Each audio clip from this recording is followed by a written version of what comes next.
Hey there, it's Krishanti with Krishanti.com, bringing you weekly videos about psychic development and spiritual and personal growth. So if you're into this, I do new videos every week, and I would love it if you wanted to subscribe, hit the like button, and give me some comments and ideas of things that you'd like me to talk about, because I make these videos for you. And on that note, if you're into psychic development and spiritual and personal growth, I have a whole ton of resources at Krishanti.com. I make guided meditations, MP3 workshops, and video courses as well. So check it out. And now getting into this topic that is really stressful. It's happened to me firsthand, and I know a lot of you guys who are empaths feel it too, and it's that complete sense of overwhelm when something just, or everything is just too much. And we have to really nurture and take extra good care of ourselves when we're that hypersensitive. I know, because I am. In fact, I have an issue with cortisol because of having, consistent stress to the point where my cortisol levels were just way too high. I take ashwagandha, which is an adaptogen herb, every day now to help myself, help my body. But it is serious. And typically, if you're extra sensitive, you do want to stay away from places that overwhelm you. Like my son is 8. He loves going to Dave and Buster's. And I think it's fun too, but at a certain location, the Hollywood one to be exact, when I come back from there, I'm so drained. It's interesting, but I know it's a certain amount of drain. Like I'd say that's a 30% drain, so I'm at 70% of my best self. There are places that have very low energy where I'm like, oh, I just don't go there. Like I made a video about a trip I made to Lilydale in New York, a medium community place that killed me. I will never go there again. So much sorrow and so many ghosts, and it was just an empath's nightmare. So you just don't go to places like that.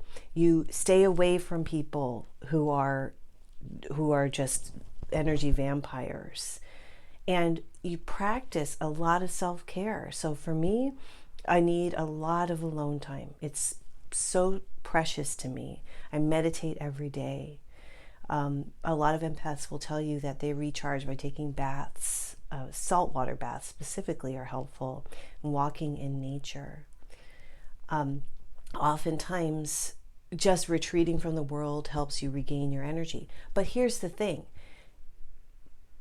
It seems like it would be totally unfair to have to live your life as a recluse because you're empathic and avoid all people, avoid all places, and all of that stuff. I know a lot of empaths don't go to shopping malls and don't go to amusement parks. The trip to Home Depot or Costco would just put them out for a week. And so when it gets to that sort of level, you have to look at, okay, how can I help myself? How can I adjust my energy? And you can definitely have a practice where you meditate when you come back from a place, or you have a meditation sort of grounding out practice. I've got free meditations at Krishanti.com. The one you should listen to is the grounding and centering one. I made that free because it is so critically important. I do that one every day and every time I do a reading. You can also work on your aura consistently over the course of a few years, which is what I did, to bring new levels of light in, and that light kind of buffers and protects you. So an example of that would be just breathing in light, imagining you're breathing in a golden light and having that gold color go all through your aura. Filling your aura with that golden light. If you do that every day, let's say like when you're driving or you're walking or you're working out, you'll start to see the effects in your aura, and it builds up over time, and that protects you. One final really important technique that I recently learned from Sanea Roman and Oren is that when we're super empathic and we feel stuff, that's called unevolved, is what they call it, unevolved solar plexus energy. And my God, do I have that. I don't even know how I do readings. I mean, I only do them over the phone now, but like the in-person readings really sucked the life out of me, to be honest. So I can't do it anymore. But what they suggest is you actively imagine you're bringing the solar plexus energy up into your heart center. and you just lift it into your heart and lift it into your heart. If you want to know how to do it completely, their whole thing, it's in their book called Soul Love. But just the act of like lifting it up in the heart chakra, just bring it up. And many of us feel it. I feel all kinds of nasty stuff in the solar plexus. But when I lift it into the heart center is so powerful that it transforms that junky energy, and it sort of just melts it away. So you can try that as well. But by all means, practice the self-care and have your lists of like what you will and will not do.